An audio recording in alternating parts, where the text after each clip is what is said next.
நான் இதெல்லாம் ஏன் உனக்கு சொல்லித்தரேன்னா, கிருபை இருக்குன்னு நிறைய பேர் என்ன பண்ணிட்டு இருக்காங்கன்னா, கிறுக்கு பிடிச்சி தேவையில்லாத ஜெபத்தை பண்ணிக்கிட்டு இருக்கான், விசுவாசிச்சுக்கிட்டு இருக்கான். அது நடக்காது.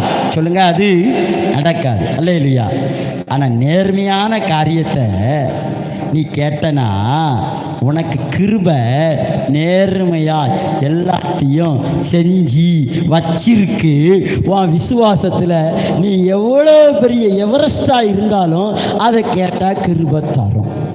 பக்கத்தில் இருக்கிறவங்க நீங்கள் மெசேஜ்லாம் ரொம்ப நான் அப்படி ஆடி பாடி சாடி கொடுக்க போகிறதே இல்லை. உன் மண்டைக்குள்ளே போகணும். நான் கையை வைக்கிறதை காட்டிலும் போகணும் இந்த சத்தியம். இல்லை இல்லையா? எத்தனை பேர் புரியுது? சத்தியம் புரியுதா? அதான் சொன்னால் உப்பு தண்ணி குடித்தா இது புரியாது. உப்பு தண்ணி பிடிச்சா என் பிரசங்கம் புரியாது. நல்ல தண்ணி குடித்தா மட்டும். அதேமாரி என் பிரசங்கத்தை கேட்குற நீ எனக்கு கண்டிப்பாக 10ல் 1 பங்கு தந்தே ஆகணும். அப்போந்தான் உனக்கு இதில் ரிசீவ் ஆகும். நீ வேறு எங்கெல்லாமே என்னெல்லாமோ கொடு, அதை எனக்கு தெரியாது. உனக்கு ஆசீர்வாதத்தில் கமிட்மெண்ட்லாம் இருக்கலாம், அது பேர் என்ன விடுவிக்கிறார்ல கமிட்மெண்ட் இருக்கலாம், இல்லை உனக்கு 4 மாடி 3 மாடி 6 மாடி 7 மாடியில் கமிட்மெண்ட் இருக்கலாம். அதெல்லாம் எனக்கு தெரியாது.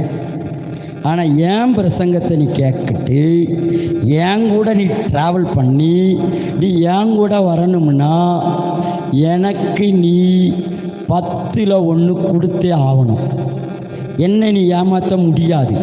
ஏன் அபிஷேகத்தை நீ வாங்கிட்டு எனக்கு ஏதோ பொறி ஆணைக்கு பொறி போடுற மாதிரி எனக்கு நீ போட்டுட்டு வேற எங்கேயோ எவன்ட்டியே போய் ஒன்று விதைச்சிட்டு வந்தேன்னா என் ஆசீர்வாதமும் என் அபிஷேகமும் உனக்கு வேணும். நான் தைரியமாக தான் சொல்கிறேன். நான் உன்னை பயப்படுத்தலை.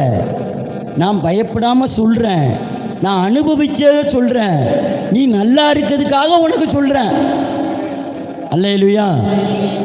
ஏன்னா இந்த போதனையே நீ அனுபவிக்கணும், என் கூட நீ வாழணும், நான் சொல்கிறது உனக்கு நடக்கணும், என் அபிஷேகம் உனக்கு வேலை செய்யணும். அப்படின்னா பாஸ்டர் அம்மா சொன்னாலாம் 30 கொடுங்கள், நாங்கள் கொடுக்குறோம் அப்படின்னு. நீ வேற எங்கேயோ 10 கொடுக்கணும், இங்கே 20ல் அவங்க எடு, இல்லை 30 கொடு, எனக்கு 20 தான், ராஜ்யத்தை கெட்டதா. அல்லேலூயா. உண்மையா இல்லையா? இந்த சத்தியத்தை கேட்குற உனக்கு கொஞ்சம் இருதயம் வலிக்கும். ஏன்? எனக்கே முதல்ல வலிச்சிச்சு. 10 கொடுத்துட்டோம், இன்னும் 20. அது எப்படி 20 கொடுக்க? 100 ரூபாயில் 20 ரூபாயில் போகுது. அப்புறம் 30 ரூபா கொடுத்ததுன்னா 30 ரூபா கொடுக்கும்போது சில நேரம் ரொம்ப வலிச்சிச்சு. 70 ரூபா வச்சு எப்படி ஓட்ட? இது வலி எப்படி வருதுன்னா விசுவாசம் இல்லாமல் வருது, நம்பிக்கை இல்லாமல் வந்துச்சு. அவிவிசுவாசம் என்ன ஒரு பேய் உள்ள வருது. அப்போ நான் பார்த்தேன், இந்த 3 ஏசுநாத்தில் போ.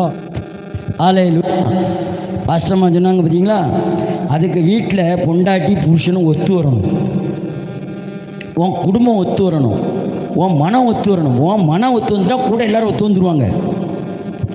நான் உடனே பாஸ்டர் அம்மா ஒரு நாள் கூட என்னையா வீட்டு செலவுக்கு 100 ரூபாயை கொண்டு வந்து கொடுத்துட்டு அதில் 30 வச்சுக்கு அங்கே வச்சுட்டேன்னா மிச்சம் 70 வச்சுன்னா என்ன செய்ய அப்படின்னு ஒரு நாளும் கேட்டதில்லை. என்ன கண்டிஷன் தான் போட்டிருக்கு. எடுத்து வச்சிட்டீங்களா, அதிலேருந்து எடுத்துட்டீங்களா, அதுலேருந்து செலவு பண்ணிட்டீங்களான்னு கேட்கும். ரிமைண்ட் பண்ணிகிட்டே இருக்கும். நான் போகும்போது இந்த பிச்சைக்காரர்களுக்கு யாரை பார்த்தாலும் 1 ரூபா கொடுக்கணும்னு ஒரு தீர்மானித்தேன்.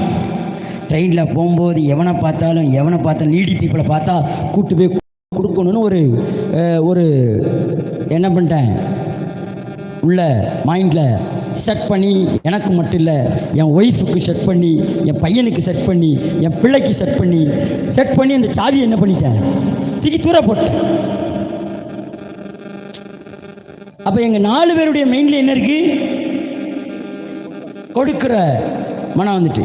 ஒன்று நான் அசந்துட்டோம்னா என் பாப்பா எப்பா எடுத்து வைக்க, ஏம்மா எடுத்து வைங்க, இவன் ஏம்மா எடுத்து வை, ஏம்மா வந்துட்டாங்க கொடு, ஏம்மா இது என்ன எங்கள் 4 பேருக்குள்ளே என்ன வந்துட்டு